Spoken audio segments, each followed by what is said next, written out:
William Faulkner, reading from his own work. Part 2.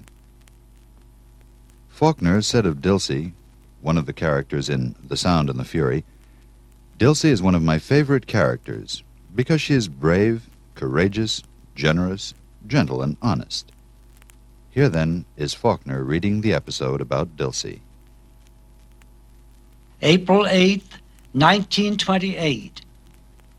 The day dawned bleak and chill, a moving wall of gray light out of the northeast, which, instead of dissolving into moisture, seemed to disintegrate into minute and venomous particles, like dust that, when Dilsey opened the door of the cabin and emerged, needled laterally into her flesh, precipitating not so much in moisture as a substance, partaking of the quality of thin, not quite congealed oil.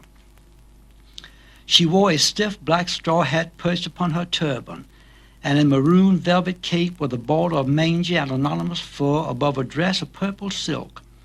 And she stood in the door for a while with her myriad and sunken face lifted to the weather, and one gaunt hand flax-soled as the belly of a fish. Then she moved the cape aside and examined the bosom of her gown. The gown fell gauntly from her shoulders across her fallen breast, then tightened upon her paunch and fell again, ballooning a little above the nether garments which she would remove layer by layer as the spring accomplished and the warm days, in color regal and moribund. She had been a big woman once, but now her skeleton rose, draped loosely in unpadded skin that tightened again across a paunch almost dropsical, as though muscle and tissue had been courage or fortitude until only the indomitable skeleton was left, rising like a ruin or landmark above the somnolent and impervious guts, and above that the collapsed face that gave the impression of the bones themselves being outside the flesh, lifted into the driving day with an expression at once fatalistic and of a child's astonished disappointment, until she turned and entered the house again and closed the door. The earth immediately about the door was bare. It had a patina, as though from the soles of bare feet in generations, like old silver or the walls of Mexican houses which had been plastered by hand. Beside the house, shading it in summer, stood 3 mulberry trees, the fledged leaves that would later be broad and placid as the palms of hands, streaming flatly undulant upon the driving air. A pair of jaybirds came up from nowhere, whirled up on the blast like gaudy scraps of cloth or paper, and lodged in the mulberries, where they swung in raucous tilt and recover, screaming into the wind that ripped their harsh cries onward and away like scraps of paper or of cloth in turn. Then 3 more joined them, and they swung and tilted in the wrung branches for a time, screaming. The door of the cabin opened, and Dilsey emerged once more, this time in a man's felt hat and an army overcoat, beneath the frayed skirts of which her blue gingham dress fell in uneven ballooning, streaming to about her as she crossed the yard and mounted the steps to the kitchen door. A moment later she emerged, carrying an open umbrella now, which she slanted ahead into the wind and crossed to the woodpile and laid the umbrella down, still open. Immediately she caught at it and arrested it and held to it for a while, looking about her. Then she closed it and laid it down and stacked stove wood into her crooked arm against her breast, and picked up the umbrella and got it open at last, and returned to the steps and held the wood precariously balanced while she contrived to close the umbrella, which she propped in the corner just within the door. She dumped the wood into a box behind the stove. Then she removed the overcoat and hat and took a soiled apron down from the wall and put it on and built a fire in the stove. The rain had stopped. The air now drove out of the southeast, broken overhead into blue patches. Upon the crest of a hill beyond the trees and roofs and spires of the town, sunlight lay like a pale scrap of cloth, was blotted away. Upon the air a bell came. Then, as if at a signal, other bells took up the sound and repeated it. The cabin door opened, and Dilsey emerged, again in the maroon cape and the purple gown, and wearing soiled white elbow-length gloves, and minus her headcloth now. She came into the yard and called Luster. She waited a while, then she went into the house and around it to the cellar door, moving close to the wall, and looked into the door. Ben sat on the steps. Before him Luster squatted on the damp floor. He held a saw in his left hand. The blade sprung a little by pressure of his hand, and he was in the act of striking the blade with the worn wooden mallet with which he had been making beaten biscuits for more than 30 years. The saw gave forth a single sluggish twang that ceased with lifeless alacrity, leaving the blade in a thin, clean curve between Luster's hand and the floor. Still, inscrutable, it bellowed. "That's the way he done it," Luster said. "I just ain't found the right thing to hit it with." "That's what you doing, is it?" Dilter said. "Bring me that mallet," she said. "I ain't hurt it," Luster said. "Bring it here," Dilter said. "Put that saw while you got it first." He put the saw away and brought the mallet to her. Then Ben wailed again, hopeless and prolonged. It was nothing, just sound. It might have been all time. An injustice and sorrow become vocal for an instant by a conjunction of planets. "Listen at him," Luster said. "He been gwine on that way ever since you sawed us out in the house. I don't know what got into him this morning." "Bring him here," Dilter said. "Come on, Benji," Luster said. He went back down the steps and took Ben's arm. He came obediently, wailing, that slow, hoarse sound that ships make, that seems to begin before the sound itself has started, seems to cease before the sound itself has stopped. "Run and get his cap," Dilter said. "Don't make no noise Miss Caroline can hear. Hurry now, we already late." "She gwine hear him anyhow if you don't stop him," Luster said. "He stop when we get off the place," Dilter said. "He's smelling hit, that's what it is."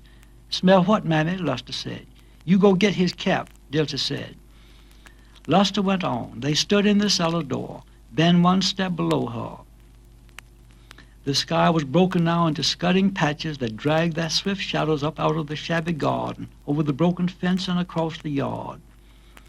Dilter stroked Ben's head slowly and steadily, smoothing the bang upon his brow. He wailed quietly, unhurriedly.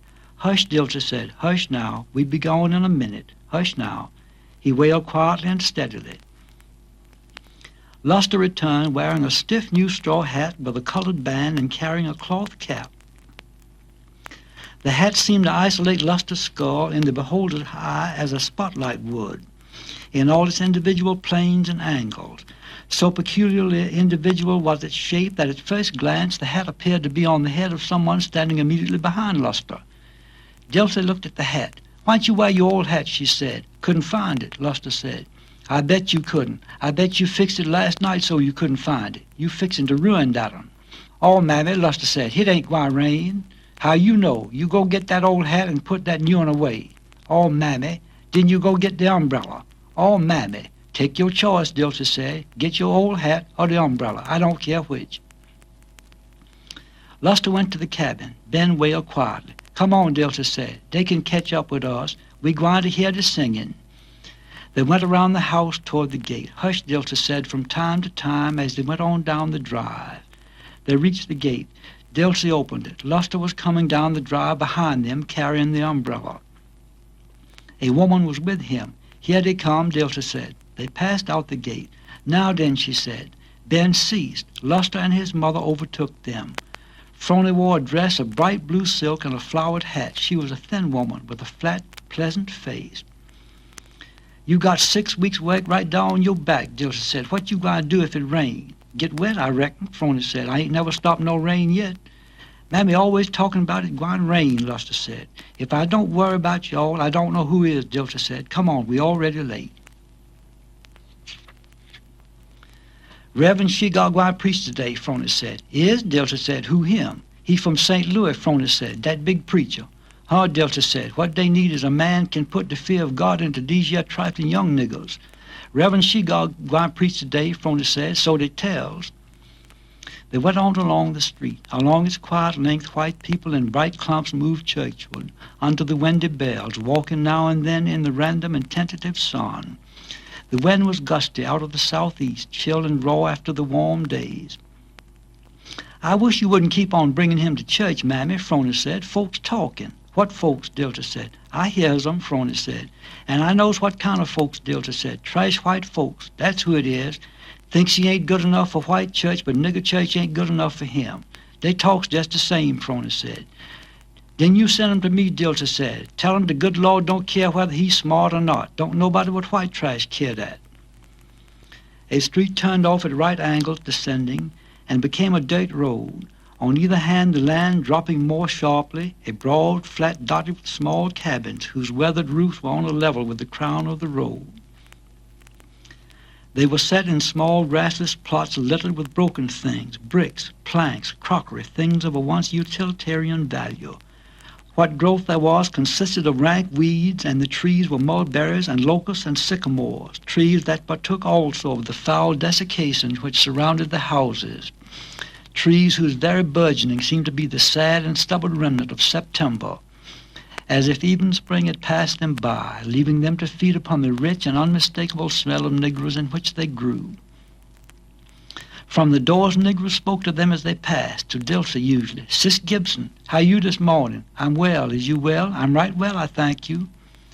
They emerged from the cabins and struggled up the shading levee to the road, men in staid, hard brown or black, with gold watch chains and now and then a stick, young men in cheap, violent blues or stripes and swaggering hats, women a little stiffly sibilant, and children in garments bought second-hand from white people, who looked at Ben with the covetousness of nocturnal animals. "I bet you won't go up and touch him." "How come I won't?"